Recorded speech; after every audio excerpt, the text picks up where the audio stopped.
ఓం నమ శివాయ ఛానల్కు స్వాగతం అండి. అందరికీ నమస్కారం అండి. ఈరోజు ఈ వీడియోలో మనం మిథున రాశి వారి యొక్క జాతకం గురించి తెలుసుకుందాం. వీరి జీవితానికి సంబంధించినటువంటి ప్రధానమైనటువంటి అంశాలు ఏంటి, అలాగే 2026వ సంవత్సరం మే 18వ తారీఖు సోమవారం రోజున వీరి యొక్క దినఫలాల ప్రకారం ఉదయం నుండి సాయంత్రం వరకు కొన్ని కీలక మలుపులు, కొన్ని ఆశ్చర్యాలు, ఆలోచింపజేసే సంఘటనలు జరగబోతున్నాయండి. స్త్రీ వశీకరణం కానీ పురుష వశీకరణం, ఈ రెండు వశీకరణాలు స్త్రీ కానీ పురుషుడు కానీ వర్తిస్తాయి.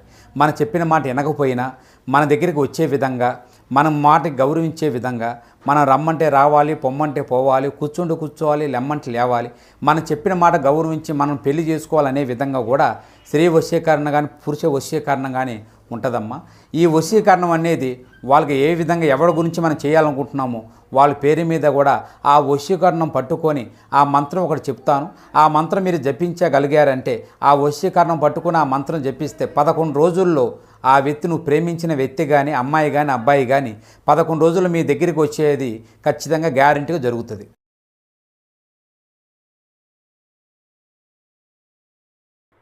ముఖ్యంగా సాయంత్రం 5:45 లోపు ఒక వార్త, ఫోన్ కాల్ లేదా ఒక నిర్ణయం మీ మనస్సును కదిపించవచ్చు. ఈరోజు మీరు తీసుకునే చిన్న నిర్ణయం రాబోయే రోజుకు బాట వేస్తుంది. కాబట్టి మిథున రాశి వారికి ఎవరైనా సరే అండి, మొట్టమొదటిసారిగా మన ఛానల్ను చూస్తున్నట్టయితే దయచేసి సబ్స్క్రైబ్ చేసుకోండి, మాకు సపోర్ట్ అయితే ఇవ్వండి. ఇక ఈ వీడియో కనుక నచ్చితే ఇంకొంతమందికి మిథున రాశి జాతకులకు షేర్ చేయండి. ఇక ఇప్పుడు మిథున రాశి వారికి పూర్తి అంశాల గురించి తెలుసుకుందాం. ఇక మిథున రాశి వారు చాలా మంచి వ్యక్తిత్వం కలిగి ఉంటారు. ఇంకా చాలా కష్టపడి పనిచేసే స్వభావం అండి. బయటకు కఠినంగా కనిపించిన లోపల చాలా సున్నితమైనటువంటి మనస్సు అన్నమాట. బాధలను ఒంటరిగా భరిస్తారు. అలాగే కుటుంబ బాధ్యతల కోసం తమ కోరికను కూడా త్యాగం చేస్తారు. మాట ఇస్తే నిలబెట్టుకునే అటువంటి వారన్నమాట. ఉదయం నుంచి మధ్యాహ్నం వరకు మీ జీవితంలో ఈరోజు కొంచెం అంటే ఆందోళనతో ప్రారంభం కావచ్చు. ఒక పెండింగ్లో పని పూర్తికి అంటే గుర్తుకు వస్తుందన్నమాట. ఉద్యోగస్తులపై అధికారుల నుండి సమాచారం కానీ వ్యాపారస్తులకు కొత్త ఆలోచనలు మొదలవుతాయండి. కుటుంబంలో చిన్న విషయాలపై చర్చ కూడా జరుగుతుంది. ఇక సాయంత్రం 5:45 లోపు జరిగే ఒక అంశం గురించి తెలుసుకుందాం.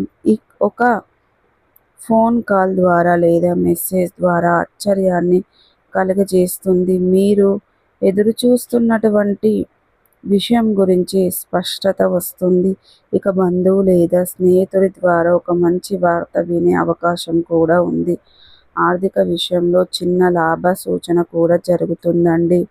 అయితే భావోద్వేగంగా స్పందించకుండా ఆలోచించి నిర్ణయం తీసుకోండి.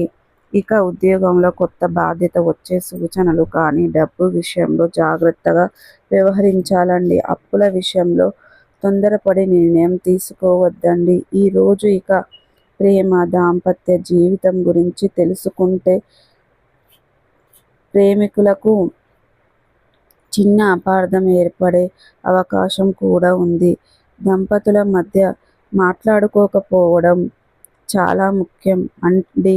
కోపాన్ని అదుపులో పెట్టుకుంటే సాయంత్రానికి శాంతి తిరిగి వస్తుందన్నమాట. ఇక కుటుంబంలో పెద్దల సలహా ఉపయోగపడుతుందన్నమాట. పిల్లల విషయంలో శుభవార్త వినే సూచన. ఇక ఆరోగ్యపరంగా చూసుకుంటే మోకాళ్ళు, నడుము, ఎముకలు నొప్పులు ఉన్నవారు జాగ్రత్తగా భోజనం సమయానికి చేయాలి. ఆర్థిక ఒత్తిడిని తగ్గించాలి. ఇక వాహన ప్రయాణంలో మాత్రం తప్పకుండా జాగ్రత్త. రాత్రి ఆలస్యంగా బయట తిరగడం తగ్గించండి.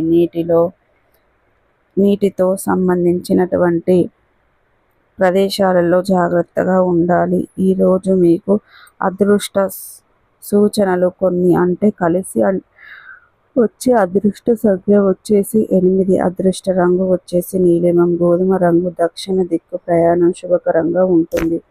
సో చూసారు కదండి, ఈ వీడియో ఎలా అనిపించింది? మీకు ప్రతికూలతలను అనుకూలతలుగా మార్చుకోవడానికి మీకు శివ దేవతారాధన మేలు చేస్తుంది. విష్ణు సహస్ర పారాయణం పఠించండి. మీ శక్తి మేరకు దాన ధర్మాలు చేయండి. అపారమైన పుణ్య ఫలితం ఖచ్చితంగా దక్కుతుంది. సో ఈ వీడియో కనుక నచ్చినట్టయితే ఖచ్చితంగా లైక్ అండ్ షేర్ చేయండి. మరిన్ని మంచి మంచి వీడియోల కోసం మా ఛానల్ అనేది త్వరగా సబ్స్క్రైబ్ చేసుకోవడం మర్చిపోకండి ఫ్రెండ్స్.